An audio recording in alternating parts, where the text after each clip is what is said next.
everyone! Good morning! Welcome to my YouTube channel. I'm Shirley Rally at nandito tayo ngayon sa aming sa likuran bahay na naman. Dito na naman tayo sa gulayan. Nakikita nyo ba to? Kilala nyo ba tong gulay na to? Dahon ng saluyot. Tapos meron tayo mga medicinal dyan o plant. Sambong. Yung hipo ko kasi umiinom niyan, kaya siya nagtanim. Ang dami naman, mabilis para siyang dumami. Ayan o. Ang gaganda. Yung pagkalalago. Pasensya na kayo sa mga naririnig nyo. Maingay. Malapit kasi kami sa highway. May mga dumadaang sakyan. Tapos yung manok. Yung kahol ng aso.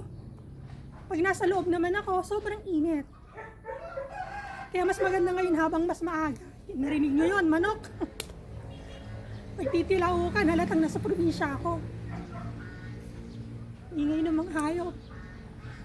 May pato pa sa kabilang bahay, kabilang bakod siguro. Rinig niyo yun. Igop muna tayo ng kape. Inom muna tayo ng kape.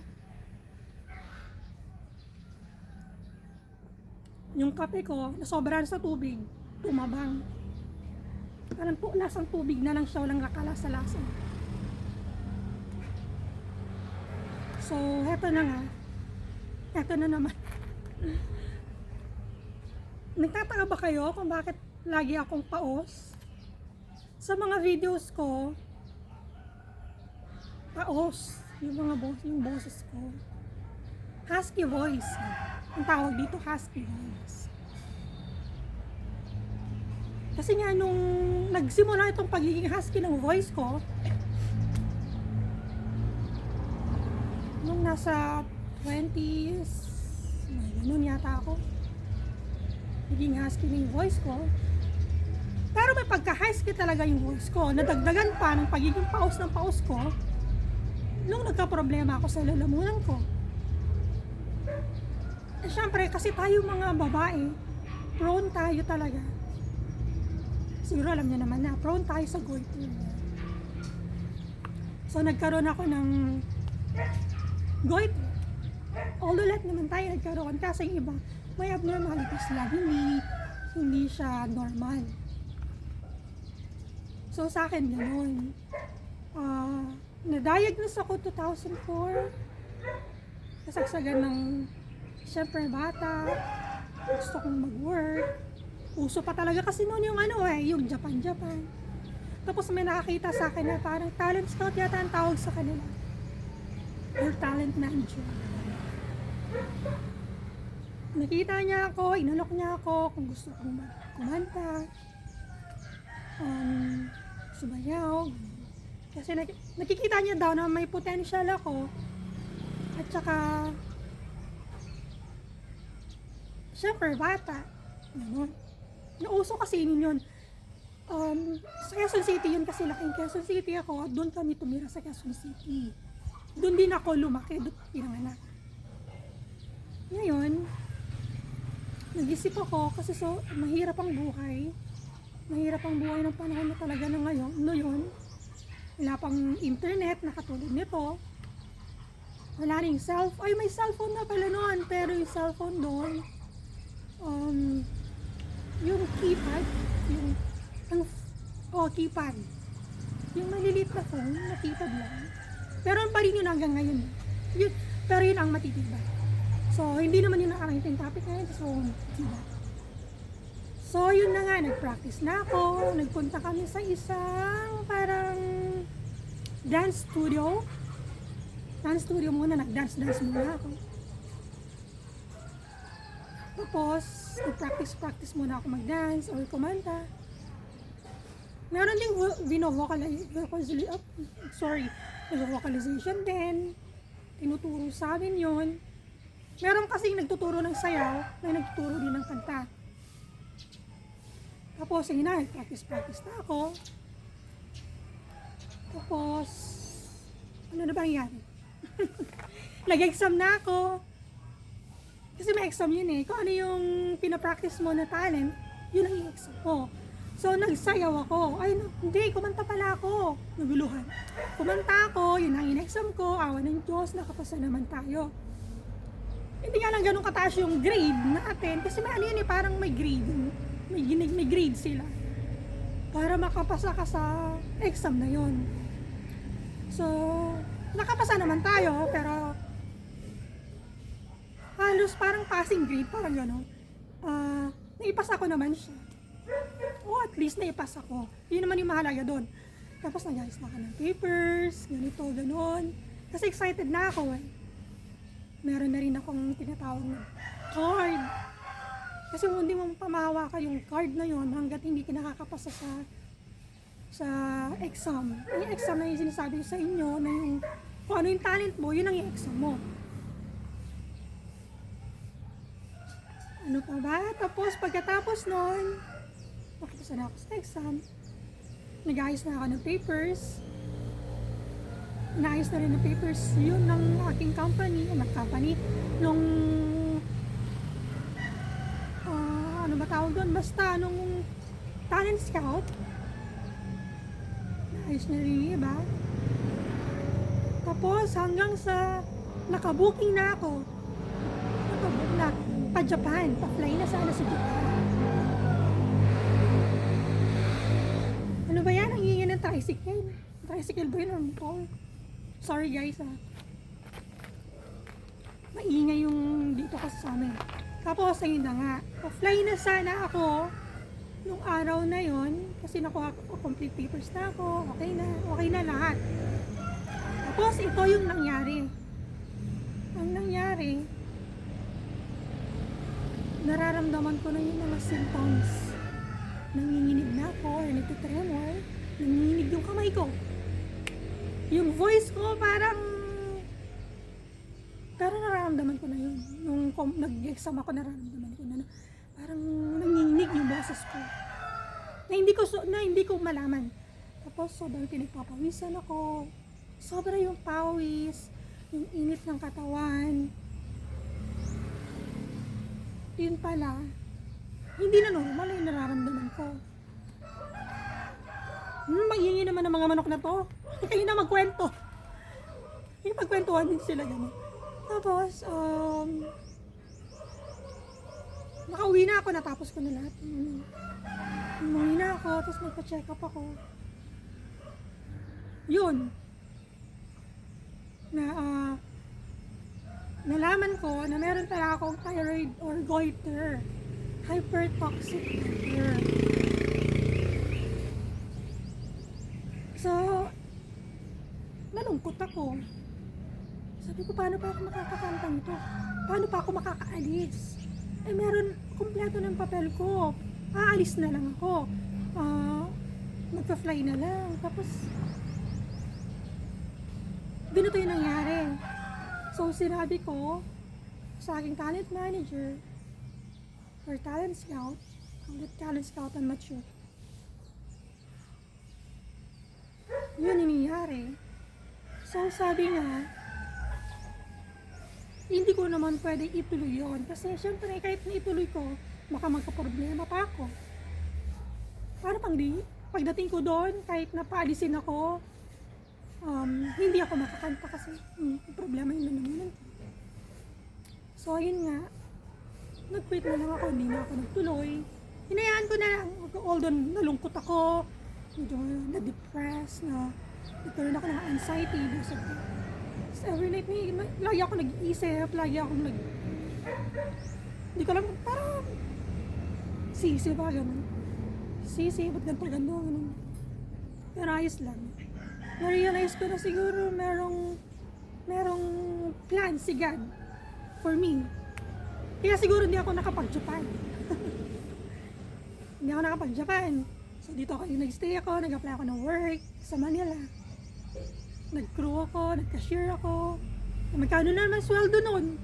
Yung time na yun, hanggang ewan ko lang ngayon mababa lang. So, gusto ko kasing makatulong sa family. Alam mo naman ng Filipino, napaka-family oriented. Diba? Although hindi naman nila ako fino-force. Hindi nila ako na fino-force. Hindi nila sinasabi na, oy, mag-work kayo. para makatulong kayo. No, hindi nila sinasabi nun. Gusto ko lang talaga na mag-work para kumita din ng pera, and at the same time makatulong ako ng financial expenses, gano'n, sa bahay. Kasi nakikita ako yung kahit na anong nagtatrabaho, nagtitinda kasi si mama nun, si papa, nagdadrive ng taxi ng time na yon. Pero kulang pa rin, minsan kasi wala ring kita si papa, syempre walang pasahero. So sobrang dami ng taxi ng panahon na yon, madalas, hindi naman, minsan may pasahero, minsan wala, minsan may kita, minsan wala. So, nakapag-decide ako na mag-apply ng work para makatulong sa kanila. Kahit paano.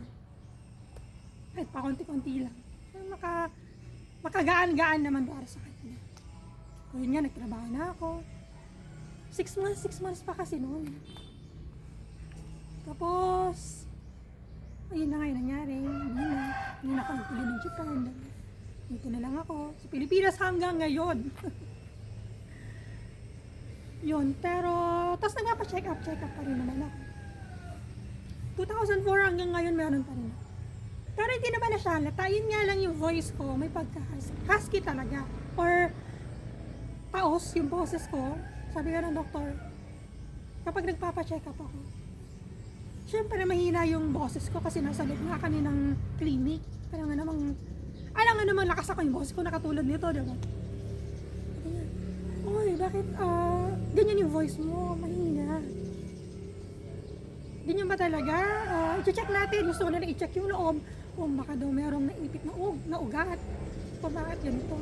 Hindi naman cancerous yung goiter mo. Kasi ito, hypertoxic goiter. Kaya mainit siya sa katawan. Tapos, yun yung madalas mag-palpitate yung heart, yung puso ko. Kaya pala madalas mag-palpitate, nalaman ko na nung nagpa-check up ako, sabi ng doktor, kasi uminom ako ng kape, ng soda, pero hindi naman ganun kadalas yung soda talaga. Kape, oo. Siyempre may caffeine yun, di ba? Yung pala yung mas nagtitrigger na mag-palpitate ako, kasi ngayon pag inom ko ng kape. Pero ito, hindi naman ito kape. Minsan na lang ako nagkakape. Ito chocolate drink ininom ko. Hot choco. Tapos pag iinom ako ng soda, bihira lang, konti lang. Siyempre may caffeine din yun. Kaya naano ko na hindi ako masyadong iniinom. Hindi rin siya ganun, nagpapalpitate. Hindi ba na lang kapag yung medyo, yung nervous ba? Medyo natatakot. Pero okay naman. Basta halagaan mo na pala talaga yung sarili mo. Sumunod ka sa mga bilin sa'yo. Kaya doon ko nakuha yung aking husky voice.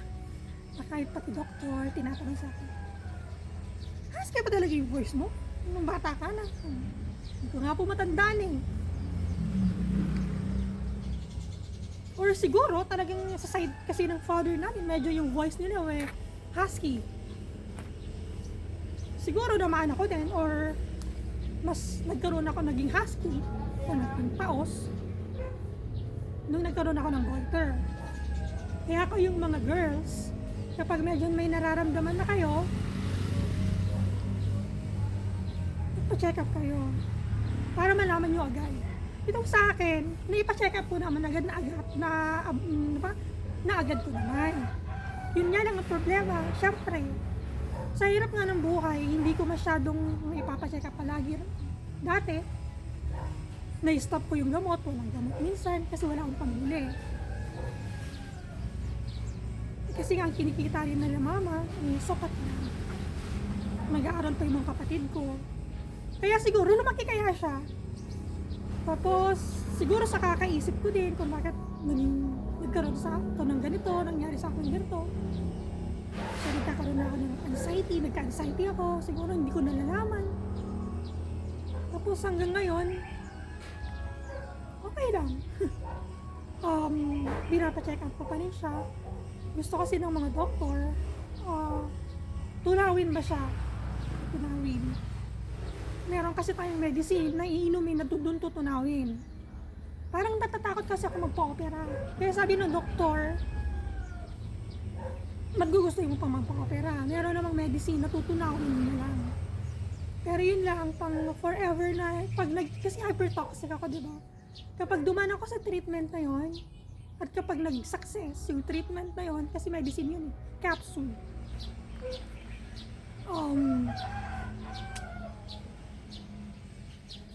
Magiging hypo na siya. Siyempre, pag naging hypo na siya, merong mga pagbabago. Kasi nga, natunaw na siya. Parang wala na. Pero parang wala lang naman siya. Yung mga natawag, parang wala ka lang namang goiter. Kasi nga lumiit siya, pero meron pa rin.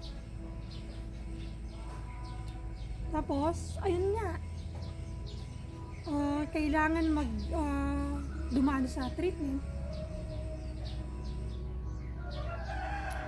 para gamutin. Pero habang buhay na din yung gamot. Kapag naging hypo na siya, kasi dumaan siya sa treatment, nagiging hypo na yung opposite.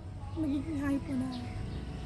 So, iniisip ko na pag naging hypo na kasi, yun na yung may mga pati kilos mo magbabago, parang babagay, or kasi yung sa hypo, di ba? So, yun lang. Okay pa naman ako. So, thank you guys sa pakikinig. At don't forget to like and subscribe. And thank you. Bye-bye!